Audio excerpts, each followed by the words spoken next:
नवीन पट्टनायक नेतृत्वाधीन सरकार शून्य सहनशीलता नीति हो बा ये जो बाबू जनक नेता हवापाई आसीथिले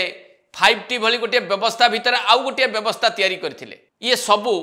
दुर्नीति को रोकिबारे सक्षम हो पारिछि कि दुर्नीतिग्रस्त ऑफिसर को रोकिबारे समर्थ हो पारिछि कि आ जदि समर्थ होता ताहले 24 वर्षर सरकार जीवा पर एवं आउ गोटे सरकार आसीबा पर एभली एक लंबा तालिका आपन सामना को आसुथांता कि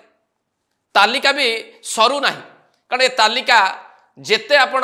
देखिबे सेते लंबी लंबी चली प्रतिदिन किछि ना किछि बाबू विजिलेंस जाल धरा पड़ुचंती एथरो कौन सूचित होउछि जे पूर्व 24 वर्षर सरकार हुंतु बा वर्तमान सरकार एमाने दुर्नीति प्रति तांकर आभिमुख्य को सेतटा शाणित करि नाहंती बा करि पारि नाहंती ताहा हेइथिले एभली तालिका आपन को आखि आगु को आसुथांता कि बा एभली खबर आपण माने प्रतिदिन देखुथांते कि